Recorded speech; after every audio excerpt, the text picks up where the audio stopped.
باللہ من الشیطان اللعین الرجیم بسم اللہ الرحمن الرحیم الحمد للہ رب العالمین والعاقبۃ للمتقین والجنۃ للمؤمنین والنار للملحدین والمشرکین والمنکرین والمنافقین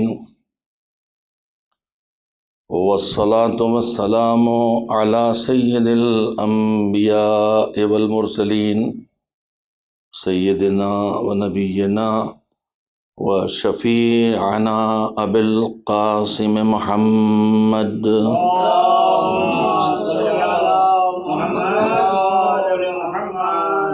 وآلہ الطیبین الطاہرین المعصومین المظلومین اللعنۃ الدائمۃ الباقیۃ علی اعدائہم اجمعین من الآن الی یوم الدین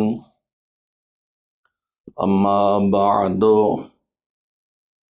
فقد ورد عن الصادق جعفر ابن محمد علیہ السلام فی زیارت الحسین علیہ السلام المعروف بزیارت الوارث خطابا للشہداء بأبی انتم وأمی طبتم وطابت الارض التي فیہا دفنتم وفزتم فوزا عظیما ویا لیتنی کنت معکم فافوز معکم صلوات بھیجیں محمد وعلی محمد۔ لبیک یا حسین کے عنوان سے اس عشرے کے مجالس میں گفتگو کا سلسلہ جاری ہے، اور آج محرم الحرام کی چھٹی شب ہے۔ عنوان کلام کے لیے زیارت وارثہ کے وہ فقرے آپ کی خدمت میں روزانہ پیش کرنے کا شرف حاصل کرتا ہوں، جن کلمات میں یہ زیارت جو حضرت جعفر صادق علیہ السلام کی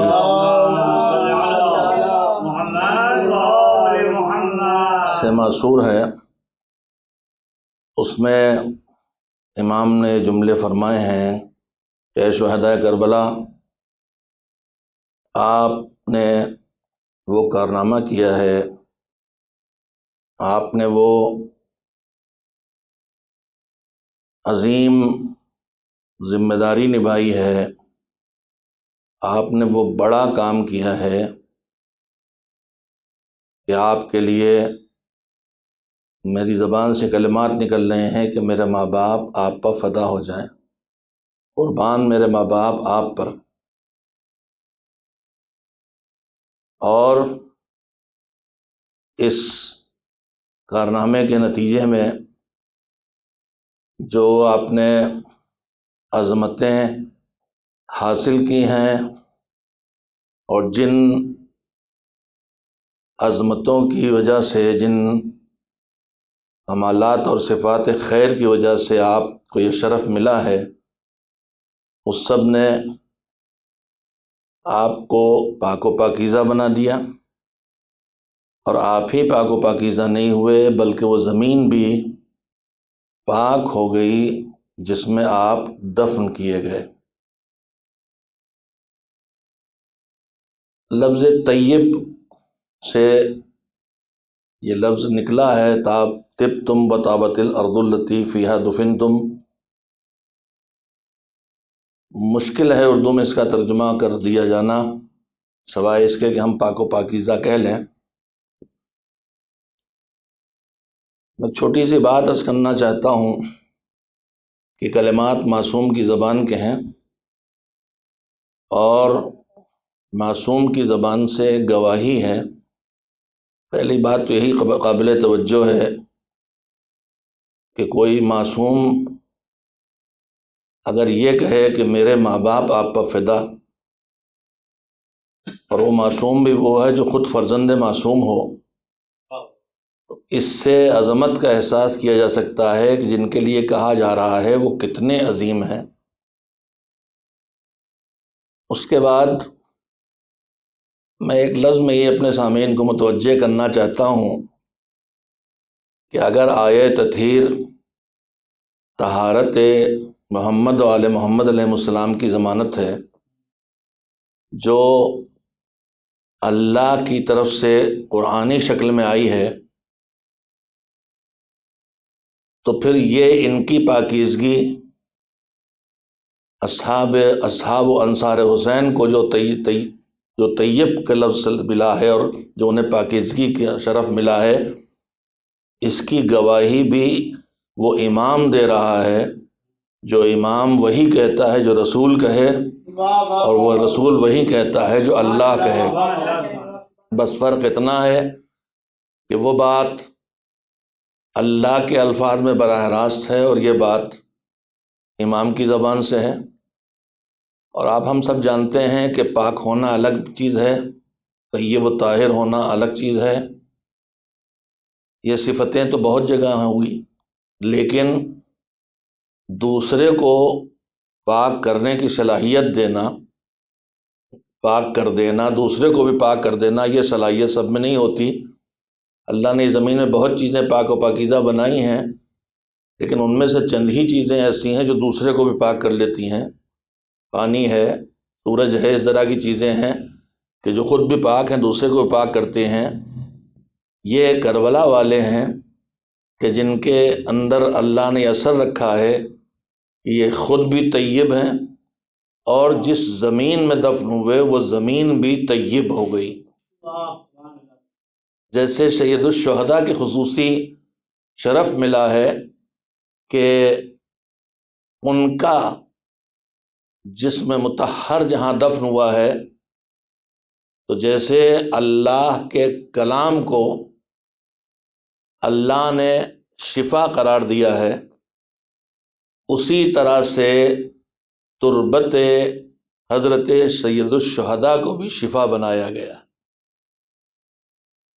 یہ خود بھی پاک ہے اور وہ زمین بھی پاک ہوئی جس میں دفن ہوئے۔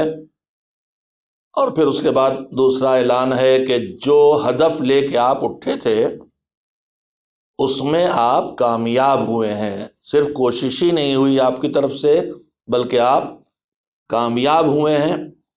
اور وہ ہدف وہی ہے جو حسین کا ہدف تھا کہ بگڑے ہوئے دین کے بگاڑ کو ٹھیک کرنا، بگڑے معاشرے کے بگاڑ کو ٹھیک کرنا، مٹتے ہوئے دین کو بچانا، اور جس دین کو ختم کیا جا رہا تھا اسے دوبارہ زندہ کر کے لوگوں تک پہنچا دینا۔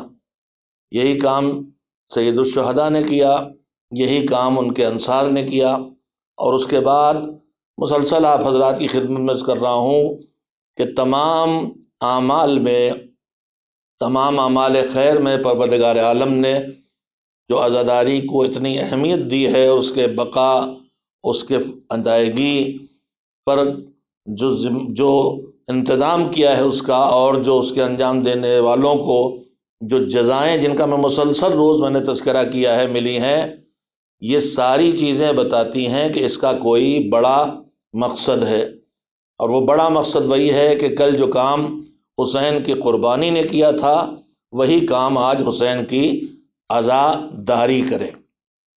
آج میں یہیں سے پھر اپنی گفتگو کو آگے بڑھانا چاہتا ہوں، اور میں تمام عزاداروں سے جو بچپن سے مجلس سنتے چلے آ رہے ہیں، اور خاص کر کے اپنے ان نوجوانوں سے کہ جو شہدائی ہیں عزاداری کے، جو ہمارے عزاداری کی رونق ہیں، جن سے ہماری ماتمی انجمنیں، ہمارے امام بارگاہیں، ہمارے جلوس آباد ہیں، ان کو متوجہ کرنا چاہتا ہوں کہ میرے عزادار جوانوں، میری عزادار بیٹوں اور میری بیٹیوں، میں تم سے کرنا چاہتا ہوں، بچپن سے ہم نے یہ سنا ہے، اور کبھی کبھی مقابلہ بازی کے طور پہ بات آتی ہے، بچپن سے ہم نے سنا ہے کہ حسین نے کیا بچایا۔ حسین نے قرآن کو بچایا، حسین نے نماز کو بچایا، حسین نے سجدے کو بچایا، حسین نے کعبے کی حرمت کو بچایا، حسین نے قرآن کی عظمت کو بچایا، حسین نے روزے کو بچایا، حسین نے حج کو بچایا۔ ہم تقریروں میں مسلسل یہ حقائق الگ الگ لفظوں میں الگ الگ انداز سے سنتے رہتے ہیں، تو میں آپ سے بس یہیں پہ دس بستہ ایک بات کہنا چاہتا ہوں اور غور کرنا چاہتا ہوں، گزارش کرتا ہوں کہ غور کریں کہ اگر ہم سے کوئی کہے کہ حسین نے بس قرآن بچایا تو ہم کہیں گے نہیں، غلط ہے۔ حسین نے خالی قرآن نہیں بچایا، نماز بھی بچائی۔ ہم نے کہے حسین نے سجدہ بچایا تو پھر کوئی نہ کوئی کہے اگر کہ نہیں بس سجدہ بچایا تو ہم کہیں گے نہیں، ایسا نہیں ہے، حسین نے ممبر بھی بچایا ہے، حسین نے محراب بھی بچائی ہے، حسین نے کعبہ بھی بچایا ہے۔ تو اس گفتگو کا خلاصہ کیا ہوا؟ اس گفتگو کا خلاصہ یہی تو ہوا کہ حسین نے دین کے کسی ایک حصے کو نہیں بچایا ہے، بلکہ حسین نے پورے دین کو بچایا ہے۔ تو میرے عزیزو، اگر حسین کی قربانی نے پورے دین کو بچایا ہے تو آج حسین کی عزاداری کو بھی یہی فریضہ انجام دینا چاہیے کہ نہیں؟ اور حسین کی عزاداری سے یہی نتیجہ نکلنا چاہیے کہ نہیں کہ جیسے کل قربانی حسین نے دین کو بچایا تھا، ویسے ہی آج عزاداری حسین بھی پورے دین کو بچائے۔ عزاداری ایسے ہو کہ توحید کی بھی محافظ بنے، عزاداری ایسی ہو کہ ولایت کی بھی محافظ بنے، عزاداری ایسی ہو کہ خالی عقائد کی محافظ نہ بنے، عزاداری ایسی ہو کہ فروع دین کی بھی محافظ بنے، عزاداری ایسی ہو کہ احکام کی بھی محافظ بنے، عزاداری ایسے ہو کہ نماز کی بھی محافظ بنے۔ اگر آپ شرف کربلا میں بتاتے ہیں کہ حسین نے نماز بچائی ہے تو تمہیں سوچنا پڑنا چاہیے کہ جس حسین نے نماز بچائی ہے کیا اسی حسین کے عزادار کو نماز قضا کرنا چاہیے؟ اگر تم اس پہ ناز کرتے ہو کہ حسین نے نو کے نیزہ پہ سر کٹنے کے بعد تلاوت کی ہے تو پھر کیا آج قرآن کے پڑھنے کا حق حسین کے عزادار سے زیادہ کسی کا ہوتا ہے؟ اگر حسین نے کعبے کی حرمت بچائی ہے تو پھر عزادار سے بڑا حقدار کون ہے جو کعبے کے لیے زیارت کے لیے جائے اور حج سے مشرف ہو؟ یعنی حسین نے دین بچایا ہے، ہم تک پہنچایا ہے، تو اسی لیے تو بچایا ہے اور پہنچایا ہے کہ ہر دور میں جو حسینی ہوگا وہ دیندار ہوگا۔ ہر دور کا جو مومن ہے وہ دیندار ہو، ہر دور کا جو انسان ہو وہ دین کا پابند ہو، دین اس تک مل کے پہنچ جائے۔ پہلی گزارش یہ کرنا چاہتا ہوں، اور دوسری گزارش یہ کرنا چاہتا ہوں کہ جب حسین نے پورے دین کو بچایا ہے تو جب حسین کو پڑھا جائے، حسین کو سنا جائے، کربلا پڑھی جائے، کربلا سنائی جائے، تو پھر کربلا کے سنانے کا جو بھی ذریعہ ہے اور حسین کی بات کہنے کا جو بھی ذریعہ ہے، چاہے وہ ذاکری ہو، چاہے وہ خطابت ہو، چاہے وہ شاعری ہو، اس سب کو، اس پورے دین کو بتانا چاہیے جس دین کی حسین نے کربلا میں حفاظت کی تھی اور اسے بچایا تھا۔ یہ میں باتیں اس لیے عرض کر رہا ہوں کہ کبھی کبھی ایسے نظریات انہی مجالس میں، انہی ممبروں سے پیش کر دیے جاتے ہیں جہاں یہ محسوس ہونے لگتا ہے کہ بجائے اس کے کہ عزاداری ان چیزوں کی محافظ بنے، عزاداری ان کے مقابلے میں کھڑی ہو کے دکھائی دینے لگتی ہے، اور یہاں تک بات پہنچ جاتی ہے کہ عزاداری اور دینداری، ماتم و مجلس اور سجدہ اور رکوع کا تقابل شروع کر دیا جاتا ہے اور مقابلہ شروع کر دیا جاتا ہے۔ میرے عزیزو، میں نے اس موضوع پر متعدد مواقع پر ہمیشہ ضروری باتیں کہی ہیں کہ ہمارے دشمن جو ہمارے پیچھے پڑے ہیں ان کی سازشوں میں ایک سازش یہ ہے کہ وہ ہمیں بیجا بحثوں میں الجھا کے وہاں سے دور کر دینا چاہتے ہیں جو ہماری زندگی کے اہم ترین مسائل ہیں، اور اس کے لیے روزانہ ہمارے درمیان بیجا بحثیں کھڑی کی جاتی ہیں۔ میں نے بارہا یہ بات آپ کی خدمت میں کہی ہے کہ دین کا ہے اللہ کا ڈیزائن کیا ہوا، اور اس اللہ کے ڈیزائن کیے ہوئے دین میں اتنی بڑی کائنات اس نے بنائی ہے، اس اتنی بڑی کائنات میں جو اس کی بنائی ہوئی دنیا ہے جس کی حدیں ہمیں نہیں معلوم ہے، جس کے جو موجودات ہیں ان کے اندر کتنا پاور ہے، کتنی رفتار ہے، اس کا ہمیں تک پتہ نہیں ہے۔ وہ چھوڑیے جو ہمارا چھوٹا سے جسم ہے، اس کے اندر جتنی پیچیدگیاں ہیں اور جو ایک دوسرے کے کاموں کے ساتھ ہم آہنگی ہے اپنی ڈیوٹی انجام دینے کی، آج تک اللہ کے ڈیزائن میں، چاہے وہ چھوٹی سے چینٹی کا ڈیزائن ہو اور چاہے یونیورس کا ڈیزائن ہو، کہیں کسی جگہ آج تک کوئی سائنس یہ نہ ڈھونڈ سکی کہ یہاں یہ چیز اس سے ٹکرا رہی ہے۔ آنکھ کا کام کان کے کام سے کہیں ٹکرانے لگا ہو، دل کا کام دماغ کے کام سے کہیں ٹکرا رہا ہو، ڈیزائن ایسا ہو گیا ہو، تو میرے عزیزوں اتنی بڑی کائنات میں جب اس کے بنائے ہوئے نظام میں کہیں دو چھوٹے سے اجزاء کا بھی ٹکراؤ نہیں ہے، تو پھر یہ نظام دین بھی تو اسی کا بنایا ہوا ہے۔ یہاں کیسے ممکن ہے کہ نماز مجلس سے ٹکرا جائے یا ماتم سجدے سے ٹکرا دیا جائے؟ یہ ہماری کچھ فہمی کا نتیجہ ہے، یہ ہماری نافہمی کا نتیجہ ہے، یہ ہماری ناسمجھی کا نتیجہ ہے۔ تو پہلے ایک بات میں نے گزارش کی کہ اس عزاداری کو پورا دین بچانا چاہیے، اور دوسری گزارش یہ کی کہ اس کے جتنے ذریعے عزاداری کے ہیں ان سب میں پورے دین کو آنا چاہیے، چاہے وہ شاعری ہو اس میں بھی پورا دین کا ذکر آنا چاہیے، چاہے وہ خطابت ہو اس میں بھی پورا دین آنا چاہیے، چاہے وہ مجلس ہو اس میں بھی پورا دین آنا چاہیے۔ اس مجلس کو، اس شاعری کو، اس سلام کو، اس مرثیے کو کسی ایک خاص حصے سے دین کے محدود کر کے باندھا نہیں جانا چاہیے۔ یہ باتیں اس لیے کہہ رہا ہوں، میری ہر گفتگو کے پیچھے وہ پھیلائے ہوئے بعض شبہہ پیدا کرنے والے سوالات ہیں اور باتیں ہیں جو ہمارے ذہنوں کو کبھی منتشر کر دیتی ہیں۔ میں اس لیے کہہ رہا ہوں یہ بات کہ اسی ممبر سے یہ بات کہی جاتی رہی ہے کہ یہ ممبر غدیر کا ممبر ہے اور یہ بس ولایت کے بیان کے لیے آیا ہے، اس سے احکام نہیں بیان ہونا چاہیے۔ میں آپ سے پوچھنا چاہتا ہوں، پہلی بات تو یہ کہ جو غدیر کا ممبر ہے، کیا اس سے رسول اللہ نے ولایت علی کے اعلان کے ساتھ ساتھ دین کی باقی باتوں کا ذکر نہیں کیا تھا؟ اور دوسری بات یہ کہنا چاہتا ہوں کہ اگر آپ کے خیال میں بس غدیر کا ممبر فضائل کا ممبر ہے، غدیر کا ممبر ولایت کا ممبر ہے، اور مسجد کا ممبر احکام کا ممبر ہے، اور یہ ممبر غدیر کا ممبر ہے، تو میں آپ سے یہ بھی سوال کرنا بلکہ آپ کے معلومات میں اضافہ کرنا چاہتا ہوں کہ میرے عزیزوں، آپ نے جو تقسیم کر دی کہ غدیر کا ممبر ولایت کے لیے اور مسجد کا ممبر احکام کے لیے، یہ آپ کی بے خبری کی دلیل ہے۔ غدیر کے ممبر پر ولایت کے ساتھ احکام و اخلاق کا ذکر بھی آیا ہے، اور اس سے بڑی بات کہنا چاہتا ہوں کہ جہاں مسجد کے ممبر سے احکام بیان ہوئے ہیں، وہیں غدیر کے ممبر سے تو خالی ایک ولایت بیان ہوئی ہے، باقی جتنے فضائل اہل بیت بیان ہوئے ہیں وہ مسجد ہی کے ممبر سے تو بیان ہوئے ہیں۔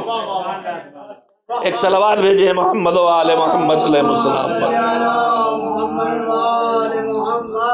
ہمارے ذہنوں میں بٹھا دیا گیا، لہذا جو ممبر سے دین کے الگ الگ اجزاء کو بیان کرے، ذہنوں میں بٹھا دیا جاتا ہے کہ ممبر کا غلط یوز ہو رہا ہے، بس ولایت کا تذکرہ ہونا چاہیے، بس ولایت بیان ہونا چاہیے، اس سے اور کچھ بیان نہیں ہونا چاہیے۔ حالانکہ میں یہ بھی عرض کروں گا کہ اگر ولایت بیان ہوگی اور ٹھیک سے بیان ہوگی تو ولایت آئے گی تو توحید کو لے آئے گی۔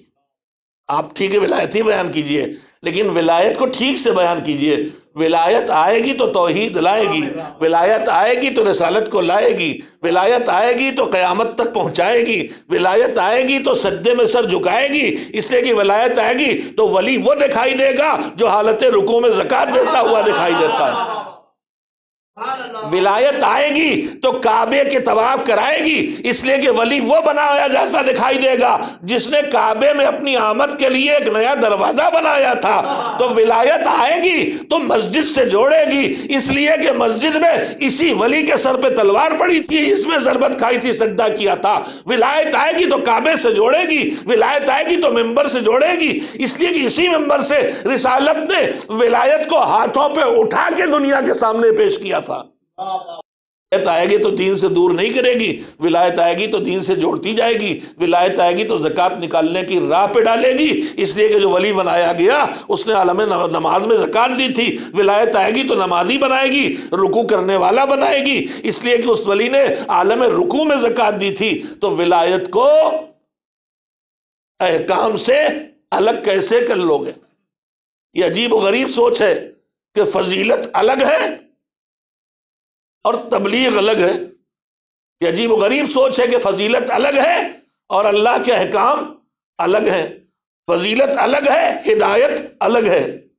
میں آپ سے پوچھتا ہوں، مجھے کوئی ایک ایسی جگہ فضیلت کو ڈھونڈ دے جہاں فضیلت ہو ان کی اور ہدایت کا کوئی پہلو نہ ہو، اور مجھے ہدایت کی کوئی ایک جگہ ایسی ڈھونڈ دے جہاں دین کی ہدایت ہو اور اس میں ان کی فضیلت کا رخ موجود نہ ہو۔ سینے سے عمر ابن عبد ود کے اتر آئے، کیوں؟ تاکہ جذبات شامل نہ ہوں عبادت میں۔ تو یہ فضیلت ہے، مگر یہ فضیلت کون سی فضیلت ہے؟ جو فضیلت اللہ کی اطاعت کے پہلو کو لیے ہوئے ہے کہ میں یہ کام اطاعت پروردگار میں کر رہا ہوں، اس میں میرے نفس کا کہیں سے دخل اندازی نہ ہونے پائے۔ تو یہ دین کو تقسیم کرنے کی ضرورت نہیں ہے، احکام الگ، اخلاق الگ، ولایت الگ، یہ تقسیم کرنے کی ضرورت نہیں ہے۔ خطیب اعظم مولانا سید غلام عسکری اعلی اللہ مقامہ اکثر اس مقام پہ بعض جملے کہا کرتے تھے، میں نے ابھی ان میں سے ایک بات دہرائی تھی، ایک جملہ مجھے اور یاد آتا ہے، ایک صلوات بھیجیں محمد و آل محمد پر۔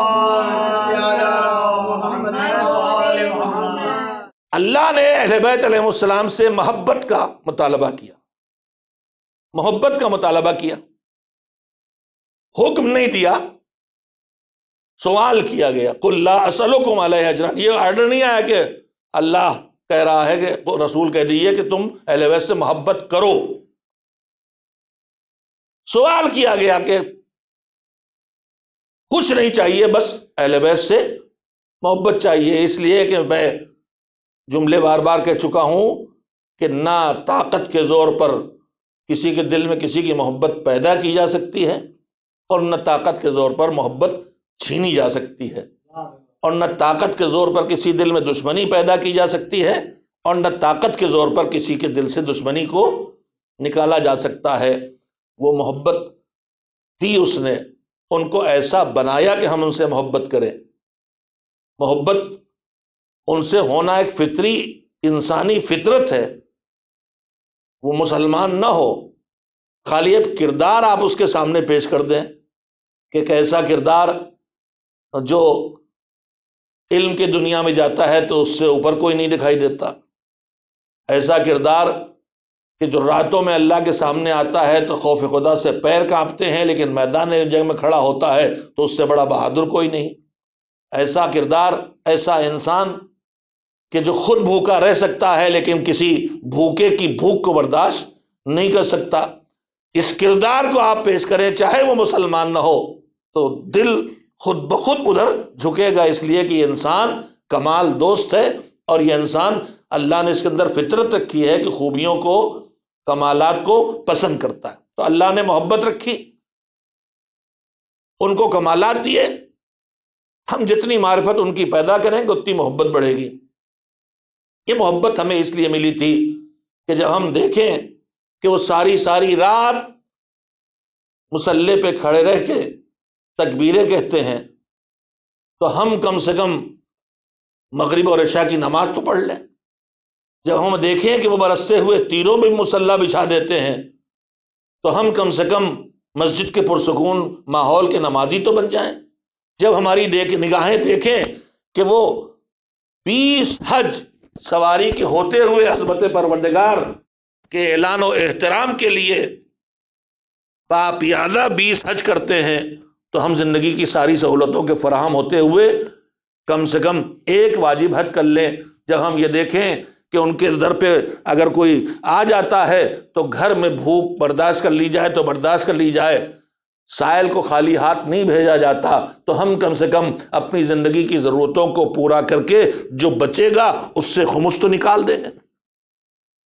مگر جب اس رخ کو پیش کیا گیا اہل بیت کے کہ ہدف یہ ہے، تو وہیں سے اس اللہ کی طرف سے جو انتظام تھا کہ محبت دین کی طرف کھینچ کے لائی جائے گی، وہیں سے سازش شروع ہوئی۔ جیسے عزاداری کے خلاف سازش ہوئی ہے، ویسی محبت کے خلاف سازش ہوئی، اور یہاں تک نوبت پہنچی کہ جس دین کی حفاظت اور بقا اور جس دین تک پہنچانے کے لیے محبت کا مطالبہ کیا گیا تھا، اسی محبت کو اس دین سے ٹکرا دیا گیا۔ یہی بحث جو عزاداری اور عبادت کی کھڑی ہے، وہی بحث وہاں بھی ولایت اور نماز کی کھڑی کر دی گئی۔ یہ تیز تمیز مجھے اس لیے کہنا پڑی کہ میں خطیب اعظم کا ایک جملہ یاد دلانا چاہتا ہوں۔ وہ جملہ فرماتے تھے کہ جبکہ ان میں کوئی محبت اور عبادت میں کوئی ٹکراؤ نہیں ہے، محبت اور عبادت کا رشتہ وہی ہے جو کتاب اور اس کے معنی کا رشتہ ہوتا ہے۔ اگر عبادت کتاب کا نام ہے تو محبت اس کے مفہوم کا نام ہے۔ اگر عبادت پھول ہے تو محبت اس کی خوشبو کا نام ہے۔ ان کے آپس کے رشتے رکھے گئے، مگر اسے اتنا فاصلہ دیا گیا۔ عزاداری دین کی بقا کا ذریعہ تھی، محبت اہل بیت کا محبت کا نتیجہ عزاداری ہے، بنیاد محبت تھی۔ اس محبت کے فلسفے کو بھی اس سے چھیننے کی کوشش کی گئی اور اس سے دور کیا گیا۔ محبت کا مطالبہ دین میں کیوں شامل کیا گیا تھا؟ اس مقصد کو جو الہی مقصد تھا حب اہل بیت کا، دشمن نے اس کو بھی اس سے چھیننے کی کوشش کی ہے، جیسے عزاداری کے مقصد کو اس سے چھینا گیا کہ عزاداری بقائے دین کے لیے لائی گئی تھی، لیکن عزاداری کو عبادت، نماز، قرآن تلاوت کے مقابل لا کے کھڑا کر دیا گیا۔ اسی طرح محبت کے معنی بھی بدلے گئے۔ اس محبت کے پیچھے فلسفہ کیا تھا؟ ذرا سے توجہ فرمائیں، ایک صلوات بھیجیں محمد و آل محمد علیہ السلام۔ حضور سرور کائنات حضرت محمد مصطفیٰ صلی اللہ علیہ وآلہ وسلم جب پیغام دین لے کے آیا اور شریعت لے کے آیا اور عرب کے درمیان اس پیغام کو پہنچایا، جہاں سے تبلیغ کو شروع کیا، باقی ان کا پیغام کائناتی تھا، تو حضور جو نظام لے کے آئے تھے، وہ جو ہو رہا تھا ان میں سے بہت سے کاموں سے روک رہا تھا۔ جو وہ کرنے کے عادی تھے ان میں سے بہت سے کاموں کو روک رہا تھا، اور جن کاموں کو انہوں نے کبھی سوچا نہیں تھا وہ ان سے کرنے کے لیے کہہ رہا تھا۔ وہ جان لینا جانتے تھے، یہ جان دینا سکھا رہا تھا۔ وہ گمراہی کے اپنے عروج پہ تھے، یہ ہدایت کی منزلوں میں لا رہا تھا۔ دیندار بنانا حضور کا ہدف تھا۔ قرآن کریم میں صاف صاف الفاظ میں ہے، بسم اللہ الرحمن الرحیم، پروردگار عالم، بسم اللہ، سورہ توبہ کی آیت ہے، پروردگار عالم اعلان کرتا ہے کہ هو الذی ارسل رسولہ بالہدی ودین الحق لیظہرہ علی الدین کلہ۔ اللہ نے اپنے پیغمبر کو ہدایت اور دین حق کے ساتھ بھیجا ہے تاکہ پیغمبر لوگوں کو دین کے راہ پر لا کے اتنے دیندار کھڑے کر دیں اور پیدا کر دیں کہ وہ سارے دوسرے ادیان پر غالب آ جائے۔ تو حضور کا ہدف تھا لوگوں کو دین کی راہ پہ لانا، دیندار بنانا، اور دیندار بننا اور بنانا کچھ آسان کام نہیں ہے۔ میں آپ سے پوچھتا ہوں کہ رات میں دیر کے سونے کے باوجود 2 گھنٹے کے بعد اٹھ کے نماز صبح پڑھ لینا آسان ہے، یا آرام سے پڑھے رہ کے سوتے رہنا آسان ہے؟ 16-18 گھنٹے کے گرمی کے دنوں میں بھوکا پیاسا رہ کے روزہ رکھنا آسان ہے، یا کھاتے پیتے رہنا آسان ہے؟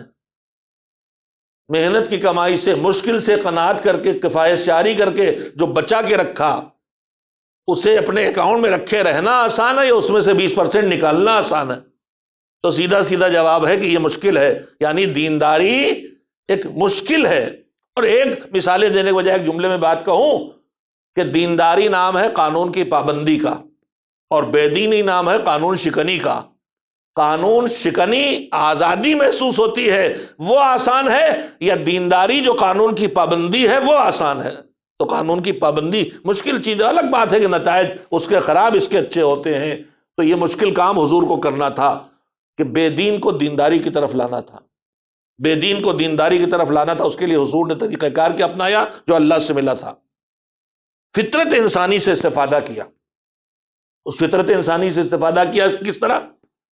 بچے کی فطرت آپ دیکھیے، بچے ہم پالتے ہیں، ہمیں تجربے ہوتے ہیں، ان تجربے میں تجربہ یہ بھی ہے کہ ہم جب بچے پالتے ہیں تو جب ان کے اسکول جانے کا وقت ہوتا ہے تو ہمارے بہت سے بچے تو بڑی خوشی خوشی اسکول چلے جاتے ہیں، لیکن بعض بچے وہ ہیں جو پہلے دن تو خوشی سے چلے گئے، لیکن اب وہاں جو 2-4 گھنٹے بٹھائے گئے اور تھوڑا ڈسپلن میں رہے اور مرضی کی زندگی نہ بسر کر سکے، تھوڑا سے نگرانی ہو گئی ٹیچرز کی تو اگلے دن جانے پہ تیار نہیں۔ کیوں؟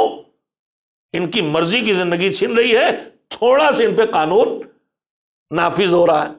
اب جو ان پہ تھوڑا سے قانون لگا تو انہوں نے کہا ہم تو نہیں جائیں گے، تو ماں باپ آتے ہیں سمجھانے، جانا جاؤ بیٹا پڑھو۔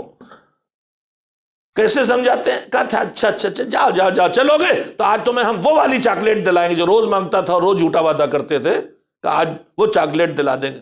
اسکول جاؤ گے تو ہم تمہارے لیے نیا بیگ لا کے دیں گے، اسکول جاؤ گے تو ہم تمہیں نیا گیم لا کے دیں گے۔ تو اب ہم نے ایسی باتیں شروع کی کہ جن چیزوں کا ذکر سن کے بچے کے دل میں ان چیزوں کے پانے کا شوق پیدا ہو جائے۔ بچے نے کہا اچھا یہ سب مل رہا ہے تو بات ٹھیک ہے، چلا گیا اسکول۔ لیکن بعض ہوتے ہیں وہ اس میں بھی نہیں آتے، ان کا نہ دیکھیں ہمیں چاکلیٹ نہیں چاہیے، ہمیں بیگ کچھ نہیں چاہیے، ہم تو نہیں جائیں گے، اس لیے کہ مس سے اکڑ گئے سلم ہو، پہلے ہی دن انبن ہو گئی، ہم نہیں جائیں گے۔ اب جو پھر اکڑے کہ ہم نہیں جائیں گے تو پھر وقت آتا ہے تھوڑا سے پالیسی بدلنے کا کہ آپ کیسے لے جائیں۔ اب ذرا چینج ہوتا ہے اسٹائل، جاؤ گے کیسے نہیں، جانا تو پڑے گا، نہیں جاؤ گے اسکول تو پٹائی ہوگی۔ ابھی ہم انڈیا کی بات کر رہے ہیں، کہیں اور نہ تجربہ کر لیجئے گا۔ ہم جب گئے ان علاقوں میں جو یورپ امریکہ کہلاتے ہیں تو ہمیں قصہ سننے کو ملا، وہاں پولیس سکھاتی ہے ماں باپ بچوں کو کہ اگر ماں باپ تمہارے ساتھ ذرا سختی کریں تو ہمیں رپورٹ دے دینا۔ انہوں نے نظام تعلیم یہ بنایا ہے کہ بس پیار سے پالنا ہے، صرف پیار، محبت، تحفہ، گفٹ، اس سے پالنا ہے، سختی بالکل نہیں۔ میں ایک بہت قیمتی بات آپ سے کہنا چاہتا ہوں، ایک نظریہ پالنے پوسنے کا یہ ہے کہ بس پیار محبت کے ساتھ پالا جائے، اور ہمارے بزرگوں کے دور میں جو پالنے کا نظریہ تھا کہ بس ٹھکائی پٹائی۔ ہم نے جب جا کے پڑھا ہے پرائمری اسکول میں تو ماسٹر صاحب پڑھانے بیٹھتے تھے تو کتاب رکھی ہوتی تھی، وہاں سنٹی ہاتھ میں ہوتی تھی، اور اس کی رینج بھی اتنی ہوتی تھی کہ 3-4 کلاس تک چلی جائے، اور تنبیہ ان کی زبان سے کم ہوتی تھی، اسی سنٹی زیادہ، چنانچہ ہمارے مدرسوں میں ڈنڈا دے کے اس کا نام ہی رکھا جاتا تھا تنبیہ الغافلین، جو غفلت میں ہے ان کی تنبیہ کا ذریعہ۔ تو ہم جب بچپن گزارا تو ہماری نگاہ میں پیار تو ماں باپ کے ساتھ محبت ہے، فطری چیز ہے، لیکن ہمیں لگتا تھا کہ سختیاں زیادہ ہیں، کچھ اس وقت سختیاں شاید زیادہ تھی، پیار چھپا کے رکھتے تھے ماں باپ اولاد سے، سختی ظاہر کرتے تھے۔ تو ماضی میں ایک طریقہ چلا جس میں سختیاں زیادہ تھیں، اب اس کا الٹا آ گیا کہ نہیں، سختی بالکل نہیں ہونا چاہیے، بس نرمی اور محبت سے تربیت ہونا چاہیے۔ صحیح کیا ہے؟ تو میرے عزیزوں، ہم اپنے بچوں کو پال رہے ہیں، سرور کائنات حضرت محمد مصطفیٰ صلی اللہ علیہ وآلہ وسلم اس کائنات کی انسان کی تربیت کے لیے آئے تھے۔ ہم یہ دیکھیں کہ انہوں نے تربیت کیسے کی، خالی پیار سے کی یا خالی سختی سے کی؟ تو اس کا جواب قرآن دیتا ہے کہ دیکھو ہم نے رسول کے لیے کیا کہا ہے، بشیرم و نذیرہ کہا ہے، ایک طرف نرمی بھی ایک طرف سختی بھی۔ تو صحیح تربیت کا الہی اصول یہ ہے کہ نرمی بھی ہونا چاہیے، سختی بھی ہونا چاہیے، مگر پورے نظام کائنات میں اللہ کی طرف سے بھی نرمی بھی ہے، سختی بھی ہے، رحمان و رحیم بھی ہے، قہار و جبار بھی ہے، وہ بشیر بھی ہے، وہ نذیر بھی ہے، مگر اس کی رحمت اس کے غضب پہ غالب ہے، اور ان کا تعارف رحمت للعالمین کر کے کیا جا رہا ہے۔ لہذا نرمی اور سختی دونوں ضروری ہے، مگر نرمی کو آگے رہنا چاہیے، سختی کو پیچھے رہنا چاہیے۔ یہ تربیت کا اصول ہے۔ ہمارے یہاں یہ تربیت چلی گئی، خالی پیار پیار پیار، اور اسی پیار میں پھر تہذیب ختم، احترام ختم۔ اگر خالی امید اور رجا کافی ہوتی، خوف کی ضرورت نہ ہوتی، تو اللہ نے یہ جہنم رکھا کیوں ہوتا؟ اس کا مطلب خوف ہونا تربیت کا ایک حصہ ہے، کہ جب ہاں امید کام نہیں آتی تو خوف کام آتا ہے۔ تو پھر نظام تعلیم میں بھی ان چیزوں کو شامل، بچے کے دل میں کہیں نہ کہیں کن چیزوں کا ڈر ہونا چاہیے، فطرت میں بھی ہم یہی کرتے ہیں۔ تو ہم کہہ رہے تھے کہ یورپ میں نہ کوئی حساب کر لیں، میں نے سنا وہاں جا کے کہ کسی باپ تھے، کسی نے بچے کی تنبیہ کر دی، کچھ ڈانٹ دیا، کچھ پھٹکار دیا، انہوں نے پولیس بلا لی۔ پولیس آ گئی، انہوں نے خیر دیکھ داکھ کے ٹائٹ پائٹ کیا کہ آئندہ نہ کرنا ورنہ بچے چھین لے جائیں گے، چھین لے جاتے ہیں اور پھر کسی اور کے حوالے کر دیتے ہیں۔ وہ بھی انسان ہوتا ہے، وہ ماں باپ سے افضل ان کو لگتا ہے۔ کم سے کم ان کے یہاں اگر ڈانٹ پھٹکار تھی تو محبت تو اوریجنل تھی۔ اب جو تم لے جا کے کسی اور کے حوالے کرو گے، وہاں ڈانٹ پھٹکار نہ ہوگی، تمہیں سراغ لگے نہ لگے، لیکن محبت تو بہرحال وہاں اوریجنل ہونے والی نہیں ہے۔ لیکن اب وہ نظام بنا دیا گیا ہے، انسان کو بنانے کے نام پہ بگاڑنے کا نظام، ماں باپ کی محبت سے محروم کرنے کا نظام۔ تو پولیس بلا لی، آئی پولیس نہیں پڑ گیا، اب ہم نے کچھ نہیں کیا۔ اس کے بعد چھٹی آئی، بچے کہا چلو اس سال اپنے گھر چلتے ہیں، پڑوسی ملک کے تھے، واقعہ یہ سچا ہے۔ لے کے آئے سارے بچوں کو، جب کراچی ایئرپورٹ اترے تو جیسے ہی جہاز سے باہر نکلے ویسے ہی اس کی پٹائی شروع کر دی انہوں نے وہیں ایئرپورٹ پہ۔ تو بھیڑ لگی، ارے کیا ہوا کیا ہوا کیا ہوا؟ پولیس بھی آ گئے، کیوں مار رہے ہو اپنے بچے، کیوں مار رہے ہو؟ کہنے لگے کہ ہم نے اس کو ذرا گھڑکا ڈانٹا تھا تو اس نے پولیس بلا لی تھی۔ تو پولیس والوں نے کہا ہماری طرف سے بھی 2 ہاتھ لگاؤ اس کو۔ تو مطلب پیار اور نرمی اور سختی دونوں ہونا چاہیے، مگر یہ خیال رہے کہ یہ نظام ہر جگہ چلنے والا نہیں ہے۔ ایک صلوات بھیجیں محمد و آل محمد۔ میں عرض کر رہا تھا کہ جو ہمارے پاس فکری غلطیاں ہوتی ہیں، کبھی دشمن ان کو القاء کرتا ڈالتا ہے، کبھی ہماری سوچ کی غلطیاں ہو جاتی ہیں، وہ غلطیاں عزاداری دین بچانے آئی، مگر عزاداری کی صحیح طریقے سے نہ سمجھنے کے نتیجے میں مقصد عزاداری آج نماز اور مجلس کے ٹکراؤ کی باتیں کی جاتی ہیں۔ میں بار بار نہیں دہراؤں گا، میں بہت بار ان باتوں کو کہہ چکا ہوں۔ اسی طرح سے محبت آئی تھی ہمیں راہ عبادت پہ لگانے کے لیے، اور آج محبت اس منزل میں پہنچا دی گئی کہ کہتے ہیں کہ مولائی کا مطلب یہ ہے کہ جو بس نعرے لگائے مولا علی کے اور سجدے میں نہ دکھائی دے، اور پھر مولائی خود کو کہہ رہا ہے ہم اس مسجد میں نہیں جائیں گے جہاں میرے مولا کے سر پہ ضربت لگی تھی۔ ارے آپ حسنین سے بھی آگے ہو گئے کیا؟ مولا علی کے سر پہ ضربت لگنے کے بعد حسنین نے مسجد چھوڑ دی تھی؟ اسی وقت پہلے مولا علی کے زخمی ہونے کے بعد نماز پوری کرائی گئی ہے۔ کیا انہوں نے نماز چھوڑ دی تھی؟ معاذ اللہ معاذ اللہ، آپ ان سے زیادہ بڑے مولائی ہو گئے۔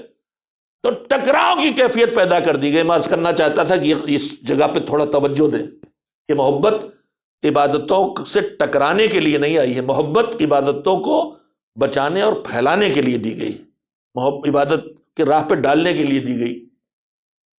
بچے سے مثال دے رہا تھا تو بچے صاحب سے کہا چاکلیٹ دیں، ٹافی دیں، کہا نہیں ہمیں کچھ نہیں چاہیے۔ اگلے دن جب پھر نہیں، ہم نے کہا اب جانا تو پڑے گا، ورنہ آج سے ناشتہ بند، ورنہ آج سے تمہیں جو روزانہ ہم چاکلیٹ کے پیسے دیتے ہیں بند، کوٹھری میں بند کر دیں گے۔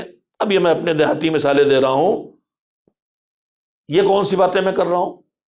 ان باتوں سے بچے کے دل میں شوق پیدا ہو کسی چیز کے پانے کا، نہ ٹافی، نہ چاکلیٹ، نہ گیم، نہ کمپیوٹر، نہ موبائل۔ اب تو میں باتیں کر رہا ہوں کوٹھری میں بند کر دیں گے، کھانا نہیں دیں گے، موبائل چھین لیں گے، نئے کپڑے نہیں بنائیں گے۔ تو یہ وہ باتیں کر رہا ہوں جس سے بچے کے دل میں تھوڑا سا ڈر آ جائے گا، خوف آ جائے گا ان چیزوں سے، اور وہ اسکول چلا جائے گا کہ بھائی پٹنے سے اچھا ہے، بھوکے رہنے سے اچھا ہے، کوٹھریاں میں بند ہونے سے اچھا ہے کہ اسکول چلے۔ تو پہلے دن جو گیا وہ اس کو کون چیز لے گئی؟ ان انعامات کے پانے کا شوق لے گیا، شاید مجھ سے بات زیادہ پھیل گئی لہذا آپ کے چہروں پہ تکن طاری ہو رہی، اور میں نے پہلے ہی کر دیا تھا کہ دیگ کا پتہ ایک چاول سے چل جاتا ہے، تو یہاں میرے سامنے یہ 2-3 چاول ہیں، ان کے چہرے متفقہ طور پہ کہہ رہے ہیں کہ صلوات بھجوائیے تو ہم جاگیں۔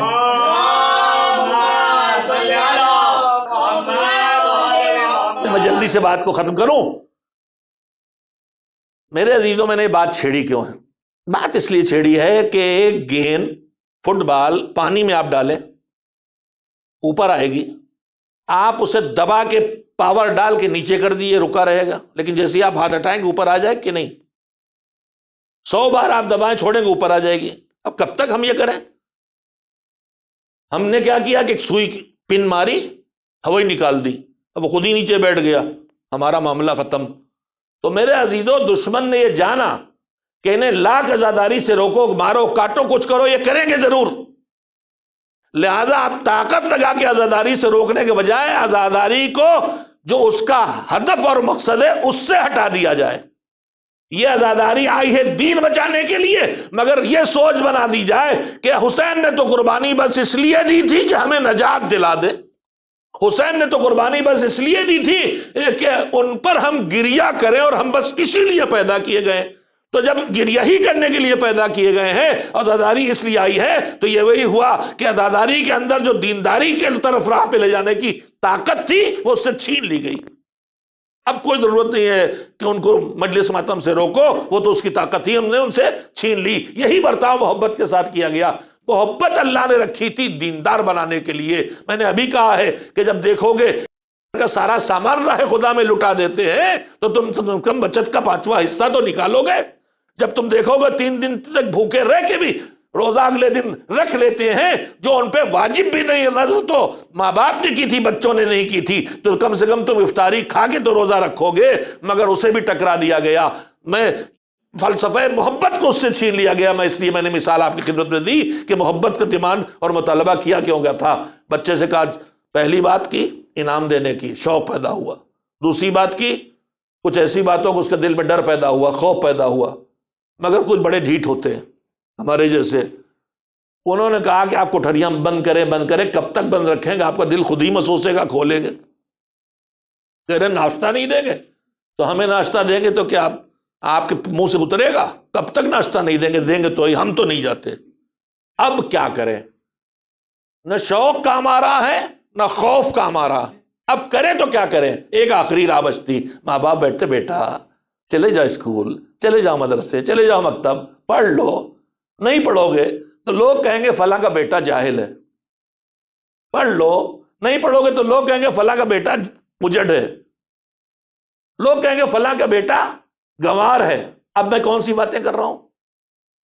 شوق دلانے کی نہیں، خوف دلانے کی نہیں، پھر کاہے کی باتیں کر رہا ہوں؟ میں باتیں کر رہا ہوں کہ جو بچے کے دل میں میری فطری محبت ہے، اس محبت کی وجہ سے وہ میری عزت کے خیال سے وہ کر ڈالے جو اسے سخت لگ رہا ہے۔ بات تو میں نے کہہ دی، لیکن میں واضح کر دوں میرے عزیزو، یہی 3 طریقے فطرت کے پیغمبر نے اپنائے۔ سب سے پہلے لوگوں کو دیندار بنانے کے لیے نماز کی سختی، روزے کی سختی، جہاد کی سختی آسان لگے، اس لیے لوگوں کو دیندار بنانے کے لیے سب سے پہلے جنت کا تذکرہ کیا، تاکہ شوق جنت تمہیں دین کی راہ پہ لے آئے۔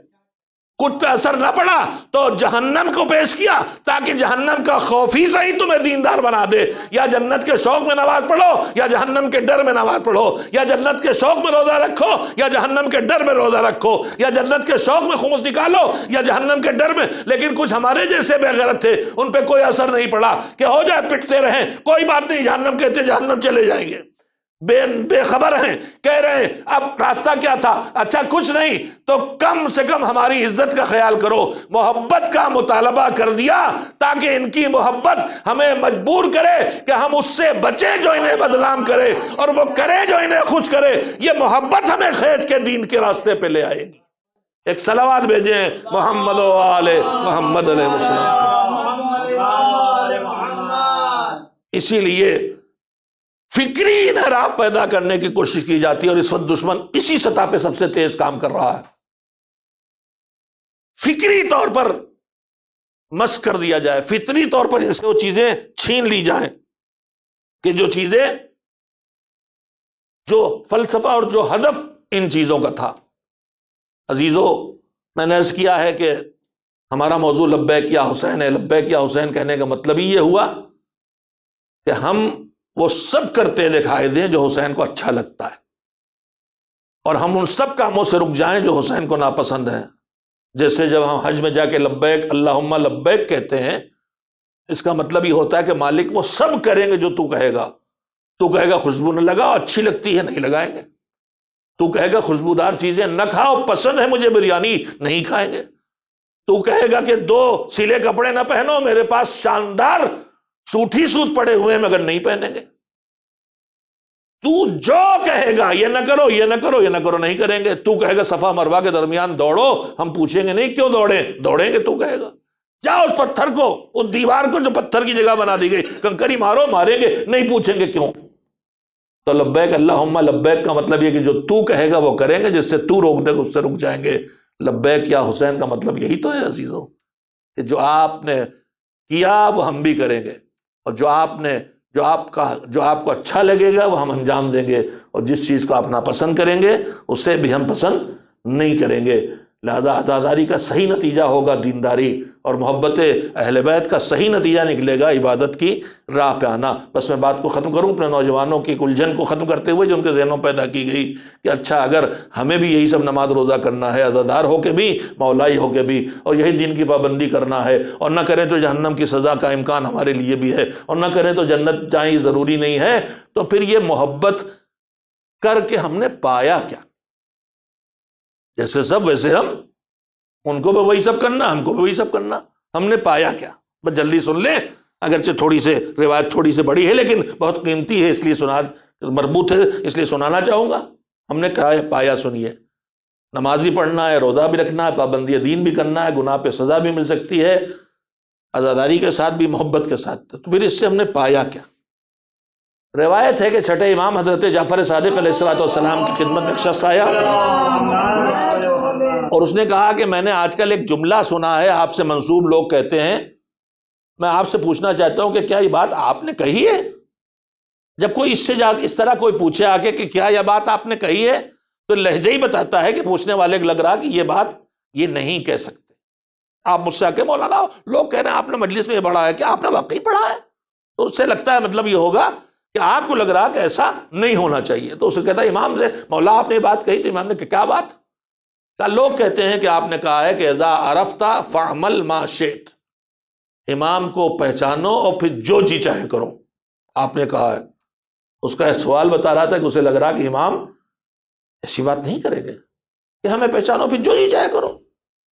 جو جی چاہے کہ دائرہ کتنا بڑا ہے؟ اس کو لگ رہا تھا کہ امام نے فرمائیں کہ نہیں ہم نے نہیں کہا، امام نے فرمایا ہاں ہم نے کہا ہے۔ تو تڑاک سے بولا کہ مولا پھر تو اس کا مطلب یہ ہوا کہ آپ کو مانے اور شراب پیئیں، بدکاری کریں، جوا کھیلیں، 3 بڑے گناہوں کا نام لیا۔ اس کا مطلب تو یہ ہوا کہ ہمارا جی چاہ رہا شراب پینے کو، ابھی ہم نہیں کرتے، اب آپ کہہ رہے ہیں ہمیں مانو جو جی چاہے کرو، تو ہم تو شراب پیئیں گے، ہم تو بدکاری کریں گے، ہم تو جوا کھیلیں گے۔ اس کا تو یہ مطلب ہوا۔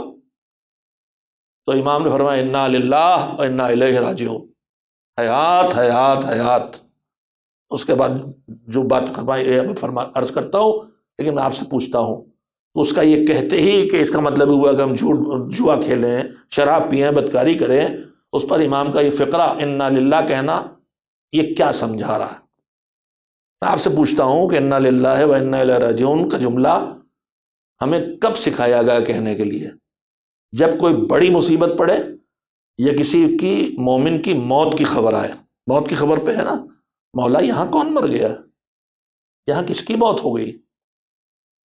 جو آپ کہہ رہے انا للہ و انا الیہ راجعون، تو اگر غور کرے تو نتیجہ نکلے گا اے امام کے ماننے والوں کہ جب کسی ایک مومن نے کہا کہ ہم چوری کریں، بدکاری کریں، شراب پئیں، کیا نہیں ہے، کیا نہیں ہے گناہ، کہہ رہا ہے کہ ایسا کریں، خالی اس کے دماغ میں یہ بات آئی ہے، تو خالی دماغ میں گناہ کا خیال آیا تو امام نے کہا انا للہ، یعنی امام یہ بتا رہے ہیں کہ مومن کے دماغ میں بھی گناہوں کا خیال آنا مومن کی موت ہے۔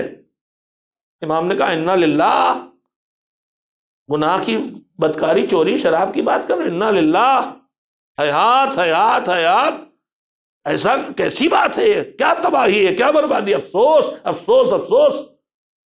اس نے کہا مولا آپ ہی تو کہہ رہے ہیں کہ ہمیں مانو پھر پہچانو پھر جو جی چاہے کرو، آخر پھر اس کا مطلب کیا ہے؟ تو امام نے فرمایا سنو، اگر توجہ دے کے لفظ میرے جوان توجہ دے، اگر ہماری محبت کے نام پر تمہیں ان گناہوں کی چھوٹ دی جاتی تو ہم تم سے زیادہ بدرجہ اولا اس بات کے حقدار تھے کہ ہمیں ان گناہوں کی چھوٹ دی جاتی۔ جب ہمارے نام پہ تمہیں چھوٹ دی جا رہی ہے تو وہ چھوٹ پہلے ہمیں ملنا چاہیے۔ اگر میرے بچے نہ سمجھتے ہو، میں نامناسب سی مثالیں یہ دیتا ہوں کہ ہمارے ریلوے میں پاس ملتے ہیں، پاس کس کو ملتے ہیں؟ جو منسٹر ہے، جو افسر ہے، فلاں فلاں۔ اب اس پاس پر وہ تو نہیں چلتا، اس کا پورا کنبہ اور دوست احباب سب چلتے ہیں، اور چھوٹ ملتی ہے غیر قانونی، صحیح کیوں ملتی ہے؟ یہ فلاں کے بھانجے جا رہے ہیں، یہ دوست صاحب ہیں ان کے۔ تو امام کہہ رہے ہیں کہ اگر ہماری محبت کے نام پہ تمہیں گناہوں کی چھوٹ ملے تو اس سے پہلے ہمیں وہ چھوٹ ملنا چاہیے، اور جب ہمیں گناہوں کی چھوٹ نہیں ملی تو تمہیں ہمارے نام پہ کیسے ملے گی؟ اس نے کہا پھر مولا آپ نے کہا کیا ہے؟ توجہ دے، میں نے محنت بہت کی آپ سے بات کرنے میں، اور آپ سے بھی محنت لی ہے متوجہ رکھنے میں۔ امام مولا پھر آپ نے کہا کیا کہ ہمیں پہچانو پھر جو جی چاہے کرو؟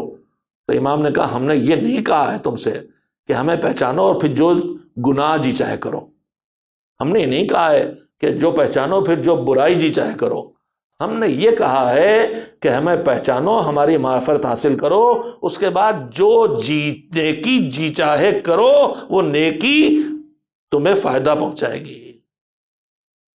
اور سراحت کروں، امام نے کہا کہ اگر ہمیں پہچان کے نماز پڑھو گے تو نماز تمہارے کام آئے گی، ہمیں پہچان کے روزہ رکھو گے تو روزہ کام آئے گا، ہمیں پہچان کے حج کرو گے تو حج کام آئے گا، ورنہ حج کرتے رہو گے بیکار جاتا رہے گا، روزے رکھتے رہو گے بیکار جاتے رہیں گے، نماز پڑھتے رہو گے بیکار جاتی رہے گی۔ تو محبت کا فائدہ سمجھ میں آیا؟ محبت کا فائدہ گناہوں کی چھوٹ نہیں ہے، محبت کا فائدہ یہ ہے کہ معرفت و محبت کے بعد نیکیاں کام کی بن جائیں گی، یہی سب سے بڑا فائدہ محبت کا ہے۔ ایک صلوات بھیجیں محمد و آل محمد علیہ السلام۔ یہ ساری چیزیں مددگار تھی ہمارے لیے تاکہ ہم دین کے راستے پر چل سکیں اور ہمارے اندر قوت موجود رہے، چاہے وہ عزاداری ہو جو محبت کا ایک نتیجہ ہے، اور چاہے خود براہ راست محبت ہو، مگر غلط کانسیپٹ نے، اس کو غلط سمجھنے نے اور غلط سمجھائے جانے نے ان میں آپس میں ٹکراؤ کیفیت پیدا کر دی ہے۔ کوئی ٹکراؤ اللہ کے بنائے نظام میں کسی جگہ نہیں ہو سکتا، حالات بد سے بدتر ہوں ان میں بھی ٹکراؤ کی کوئی کیفیت کہیں ڈھونڈی نہیں جا سکتی۔ آپ دیکھیں اس نظام سے جو انسان وجود میں آتے ہیں، جو تربیت پاتے ہیں، دیکھیں ان میں کہیں کسی طرح کی آپ کو ٹکراؤ کی کیفیت نہیں دکھائی دے گی۔ کربلا کے 72 جو جمع تھے، ان میں الگ الگ قبیلوں کے تھے، الگ الگ خاندانوں کے تھے، الگ الگ علاقوں کے تھے، حتیٰ کہ الگ الگ زبانیں بولنے والے تھے، مگر یہ جس 72 تھے روح ایک تھی، دل 72 تھے، دھڑکن ایک تھی، رگوں میں دوڑنے والا خون الگ الگ تھا لیکن ان کے اندر کا جوش ایک تھا۔ حسین نے وہ قوم تیار کی تھی کہ 90 سال کے بوڑھے میں بھی وہی قربانی کا جذبہ تھا جو قربانی کا جذبہ 6 سال کے کم سن بچے میں تھا۔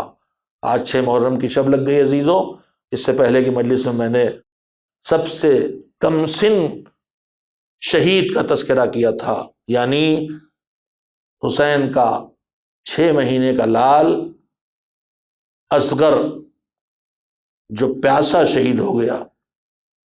میں نے عرض کیا تھا کہ کچھ خصوصیتیں جناب علی اصغر کی مقاتل میں پڑھنے کو ملتی ہیں، ان میں سے ایک خصوصیت یہ ہے کہ حسین نے شب عاشور 1 رات کی مہلت لشکر سے مانگی تھی، اس کے بعد حسین نے لشکر سے کچھ نہیں مانگا ہے، مگر اس اصغر کے لیے پانی مانگا حسین۔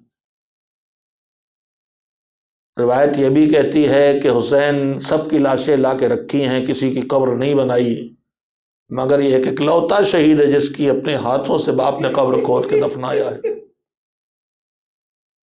روایت یہ بھی کہتی ہے کہ ہر شہید کا خون زمین کربلا میں جذب ہوا ہے، مگر یہ کربلا کا اکلوتا شہید ہے جس کے خون کا ایک قطرہ بھی زمین پہ حسین نے نہیں گرنے دیا۔ یہ 6 مہینے کے تو آئے ہیں، کہاں ہوئے ہیں؟ مدینے میں نہیں، کربلا میں 6 مہینے کے ہیں۔ مدینے میں چند دنوں کے اصغر تھے۔ میں نے چاند رات کی مجلس میں عرض کیا تھا کہ حسین کا قافلہ جب مدینے سے نکلا، بیمار بیٹی کو حسین کو چھوڑنا پڑا تھا، ایک بار قافلہ روکا گیا، اور کیوں کہ بیمار بیٹی حسین کی بے چین ہو کے نکل آئی ہے اور کہہ رہی ایک بار اور سب سے مل لینے دے۔ قافلہ رک گیا، اونٹ بٹھا دیے گئے، بیویاں سواریوں پہ تھیں، نکل آئیں، اور اب اس کے بعد فاطمہ کبریٰ ایک مرتبہ سب سے ملنے چاہ رہی ہیں۔ ملتی ہوئی ام رباب تک پہنچی، چند دنوں کا بھیا ام رباب کی گود میں ہے، کہا اماں لاؤ بھیا کو بھی ایک بار میں کلیجے سے لگا لوں۔ بھائی کو لے کے کلیجے سے لگایا، سینے سے لگائے رہیں۔ جب تھوڑی دیر ہوئی تو رباب نے کہا لاؤ اب مجھے دے دو، قافلہ جائے، دیر ہو رہی ہے۔ کہا اماں میں اصغر کو یوں نہ دوں گی، اصغر کو بلائیے، آپ کی گود میں آ جائے، خود سے تو چلے جائے۔ ماں نے کہا آ جا میرے لال، میری آغوش میں آ جا۔ مگر نہ جانے کیا پایا تھا، بہن کی گود میں کون سی تڑپ پائی تھی کہ اصغر ماں کی گود میں آنے پہ تیار نہ ہوئے۔ پھوپھی نے بلایا نہیں آئے، ننھی بہن نے بلایا دیر ہوئی۔ حسین نے پوچھا کیا ہوا؟ کہ اصغر بہن کے سینے سے لگے ہیں، کسی کے پاس جاتے نہیں۔ حسین آئے، آجا میری لال، میری گود میں آجا۔ اصغر بابا کی طرف بھی دیکھ رہے مگر گود میں آنے پہ تیار نہیں ہے۔ نہ جانے بہن کے سینے سے لگ کے دل میں کون سی تڑپ محسوس کی ہے کہ اصغر فاطمہ کے کلیجہ نہیں چھوڑ رہے۔ ایک بار حسین جھکے، چند دنوں کے بچے کے کانوں میں کچھ کہا اور اصغر باپ کی گود کی طرف رخ موڑ لیا، بچے کو اٹھا کے گود میں لیا، لے کے سوار کیا۔ قافلہ اب چلا، زمانہ گزرا، کربلا آتے آتے اصغر 6 مہینے کے ہو گئے۔ 7 محرم سے پانی بند ہوا، 7 محرم سے اصغر کی پیاس بھی شروع ہو گئی۔ 10 محرم چوتھا دن ہے پیاس کا۔